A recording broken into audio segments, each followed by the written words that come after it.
What's up, YouTube? Want to get my thoughts on the 2023 Volkswagen Taos. This is my first Volkswagen vehicle. I'm coming from the Dodge family. I'm doing this whole video from the inside, but on the cover picture you saw the outside of it. You know, it reminds me of a baby Atlas. I thought the Atlas was a good looking SUV, and I decided to get this, trying to, you know, have something better on gas, maybe something a little smaller, you know, see how I like it. We got the screen here, 6.5 inches, you know. They could have just went up to 7, but that's not like a huge deal. I don't really use the Apple Play and stuff through here because on this car, it's wired. If it was wireless, I would use it, but since it's wired on this car, I don't really use it. We got all this gloss black up here, and you see it's pretty reflective. Here on the side of the door, we got some hard, this is hard plastic. You see the Taos seats. You see this. Here's the quality seats. The steering wheel leather is nice. I like the steering wheel leather. Feels very nice. You got your basic controls here.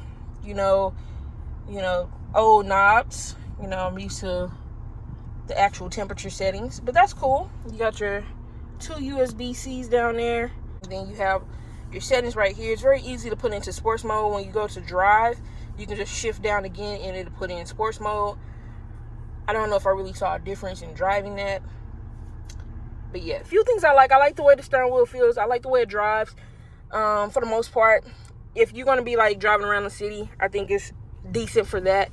On the highway, I was able to get up to speed, no problem. Now, I'm not talking about jumping in front of cars or anything like that. I'm just saying just getting up to 80, 85. I got up there and, you know, didn't even notice it. And so that's what I'm saying as far as that.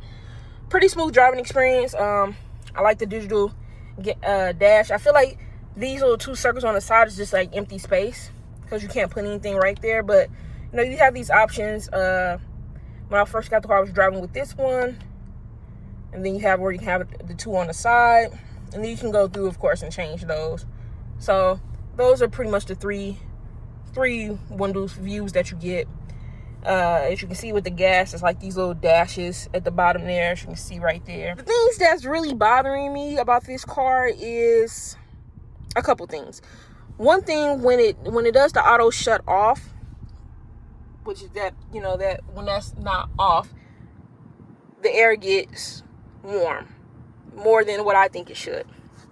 The other thing is, if you get out the car with your keys, the car will literally turn itself off in like 20-25 seconds. I'm not sure if it's right at 25 seconds or 20, but it's right in between there for sure. It will cut the car will cut completely off. Like, you will come back and the car will be completely off and you're like, what? So to avoid that, you would have to turn this off. So if you want to get out the car, you want the car to keep running and not just automatically come back to a cut off car, because most likely you step out the car, you're probably going to be going for at least, you know, more than 20 seconds. You want to cut this on.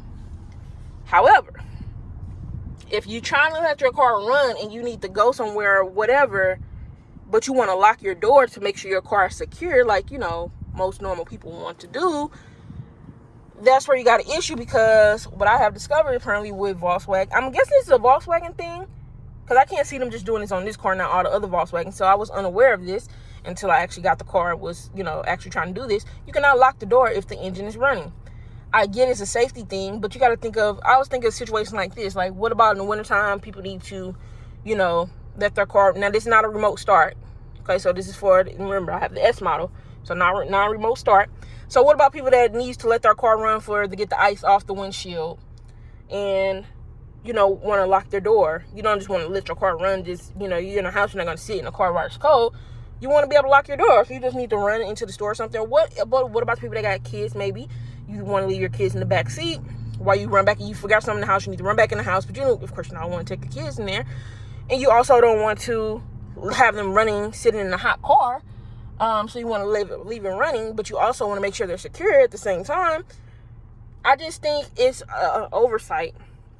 And it's like a huge oversight to me. The fact that I cannot lock my door when it's running. Now, that's not like a huge, well, it's a huge thing for me because of what I do. But that might not be a deal breaker for some people. That's pretty much the deal breaker for me. As you can see, we're 101. It's very high here.